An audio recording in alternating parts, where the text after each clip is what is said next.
Graça e paz, irmãos, bom dia.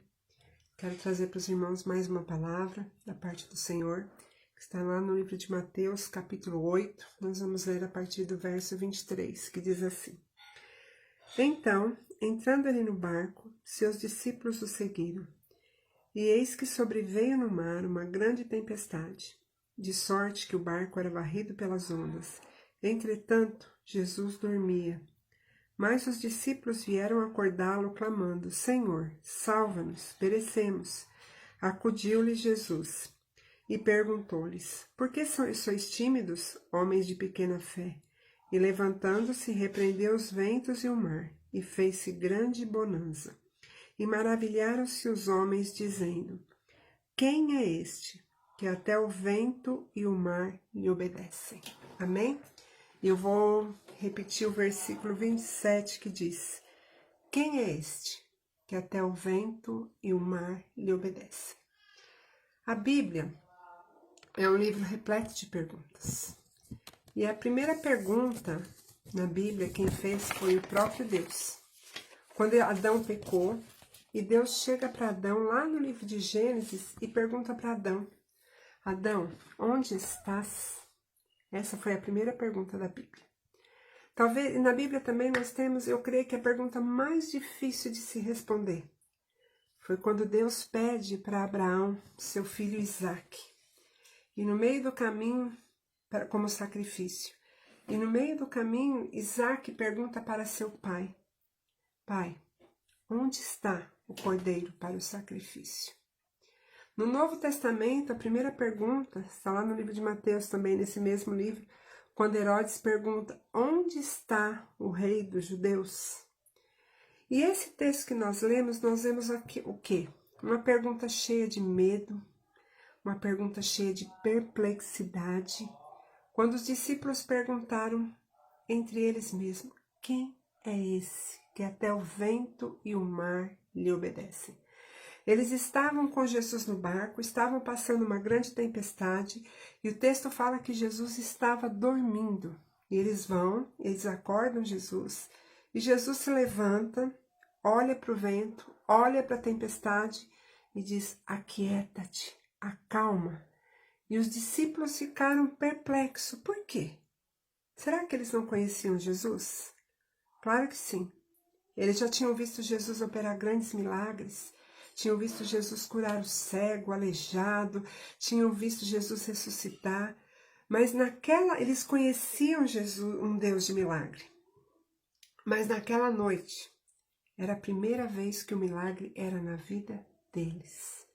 Até então, eles conheciam o Jesus Salvador, o Jesus Libertador, o Jesus que cura, mas aquela noite era especial, porque naquela noite o milagre era na vida deles. Naquela noite era o barco deles que estava sendo açoitado pelas ondas. Naquela noite, Deus preparou aquela noite de milagres para eles, para se manifestar para eles.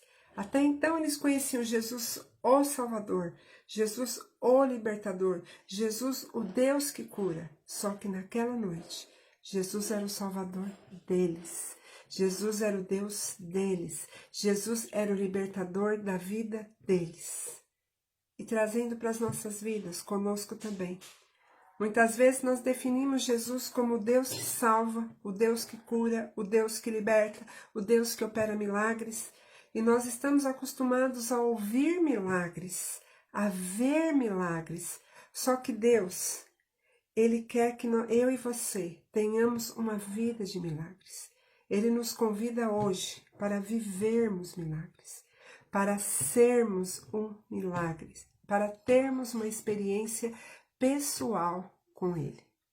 Até então, o nosso país, o Brasil também.